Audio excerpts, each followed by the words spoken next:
Assalamualaikum warahmatullahi wabarakatuh. Selamat siang teman-teman YouTube semuanya. Jadi ini adalah video part selanjutnya ya.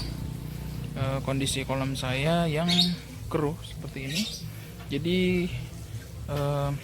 ini saya putuskan setelah saya ngobrol dengan ayah saya. Jadi kolam ini akhirnya sebaiknya harus dikuras. Jadi airnya dimanfaatkan untuk menyiram bagian taman yang ada di sekitar kolam.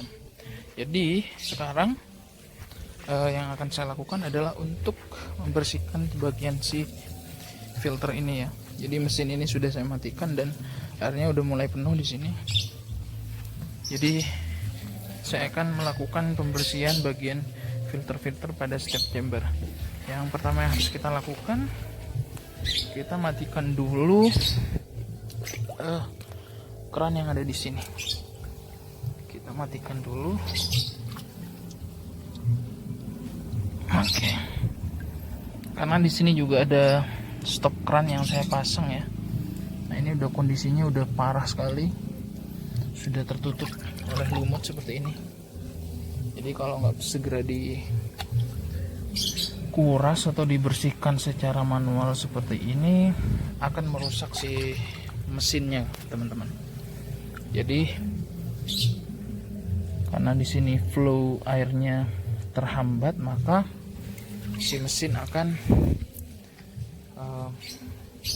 kehabisan air untuk disedot. Akhirnya dia kepanasan atau overheat dan rusak. Oke. Tuh.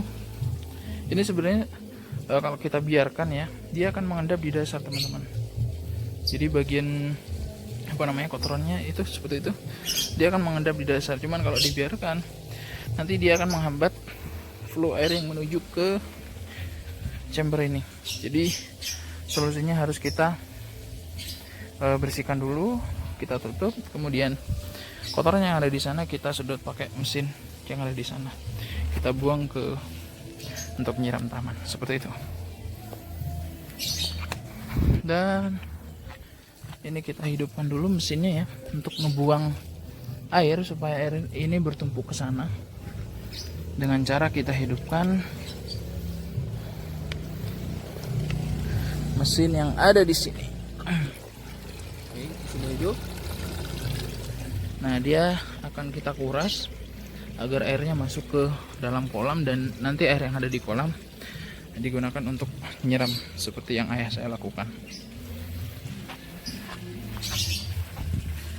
Oke, kita tunggu sampai airnya volumenya turun atau bersih, baru kita bersihkan. Kita ambil bagian kapas-kapasnya. Oke, sambil nunggu air di chamber itu habis, kita pindahkan saja mesin yang ada di sini ya. Pindahkan ke sebelah sini, ke area yang banyak kotoran mengendap. Jadi kita pindahkan. Nah, ini contohnya ya. Ini kotoran airnya. Ini dia. Ini banyak sekali. Dia mulai menggumpal lagi. Jadi kita geser supaya tersedot semua. Sumpah ini parah. Ini kejadian yang paling parah.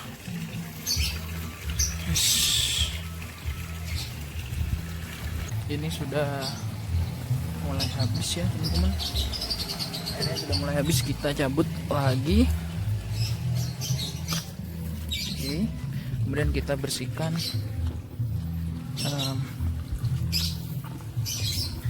kotoran yang ada di sini.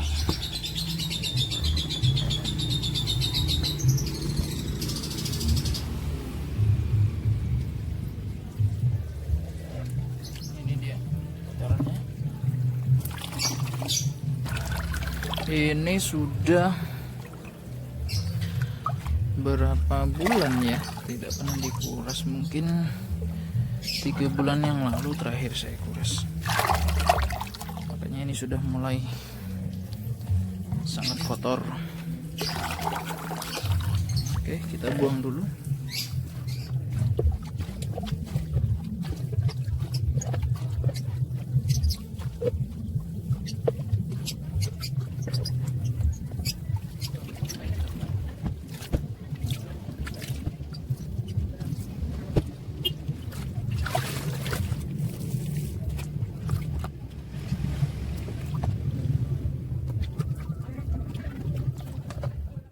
Sini sudah dicuci barusan, tinggal yang di sebelah sana dan di sebelah sini. Teman-teman, di sini tidak hanya kapas isinya, dua chamber ini tidak hanya kapas dengan jaring nelayan bekas. Proses pencuciannya nggak perlu sabun ya, jadi cukup dibilas saja pun menggunakan air begitu. Sudah, setelah itu tinggal ditata lagi ke seluruh chamber yang ada di sini. Seperti yang saya katakan tadi, mencucinya nggak perlu sabun ya, jadi cukup kita bilas saja dengan air bersih seperti ini.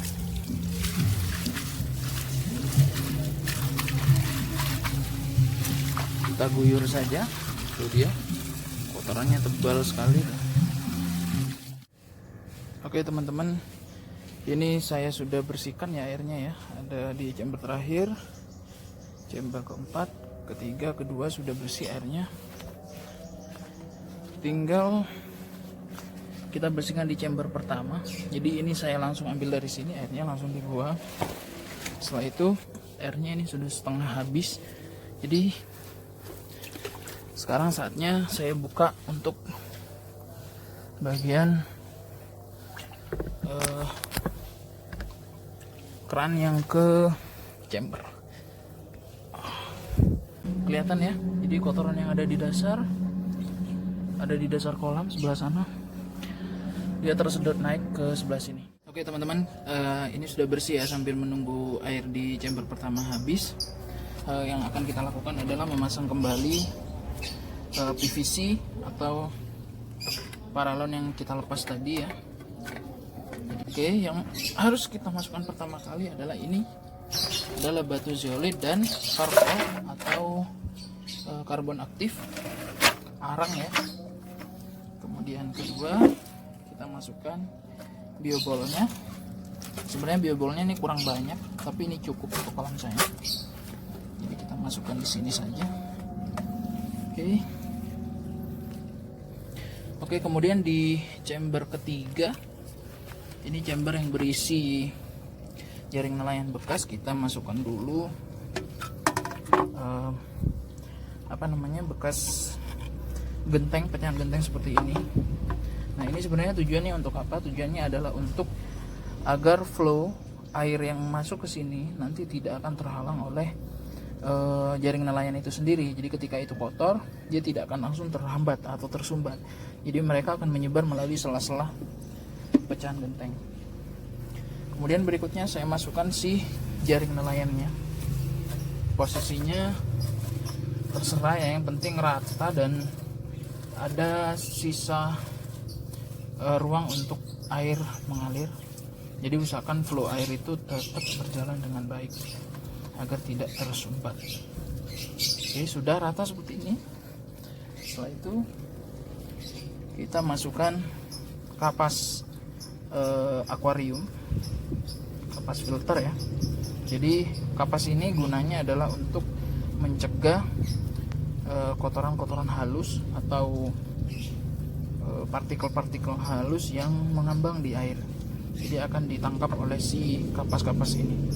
Sebenarnya lebih banyak ya lebih bagus ya. Terus terakhir kita masukkan si pecahan genteng. Ini gunanya adalah untuk menahan si kapas agar dia tidak mengambang ke permukaan air. Dan kita lanjutkan di chamber kedua, prosesnya sama, posisinya juga sama, pemasangannya sama. Setelah terpasang semuanya teman-teman seperti ini ya, antara chamber 1 sudah bersih, 2, 3, 4, dan 5 sudah dipastikan bisa bekerja dengan baik. Nah, saatnya kita menghidupkan si air. Jadi kita mulai tambah air yang ada di kolam, karena memang air yang ada di kolam ini sudah 3/4 ya habis ya. Jadi kalau kalian perhatikan airnya sudah mulai jernih. Karena apa? Karena kotoran sudah pada disedot melalui chamber 1 tadi. Oke teman-teman, kita tunggu beberapa waktu ke depan, mungkin bisa 1 sampai 6 jam ke depan baru bisa akan kita lihat hasilnya seperti apa.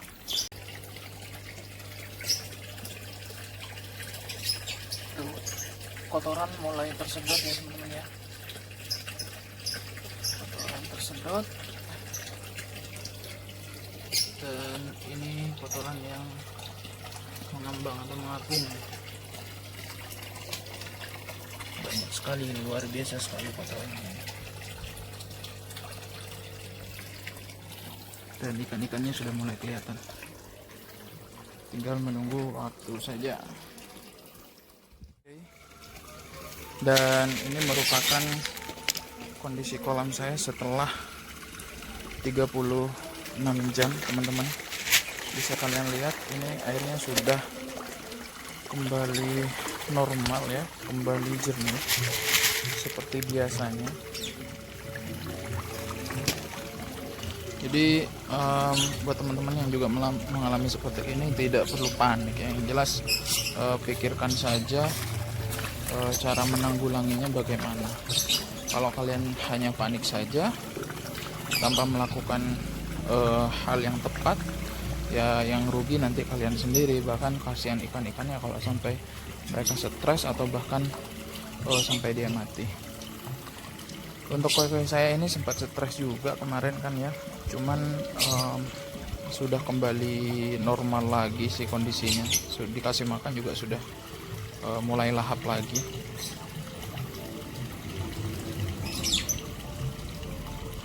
Ya seperti itu saja video teman-teman, video dari kami ya, dari saya. Mudah-mudahan ikan-ikan kalian, kolam kalian sehat selalu ya, tanpa mengalami kejadian yang seperti yang saya alami seperti ini. Cukup itu saja dari saya. Jangan lupa klik like. Kalau ada pertanyaan silahkan ketik di kolom komentar, kemudian subscribe jika Anda berkenan, dan nyalakan loncengnya. Terima kasih sudah menonton videonya sampai selesai. Saya akhiri. Assalamualaikum warahmatullahi wabarakatuh. Bye.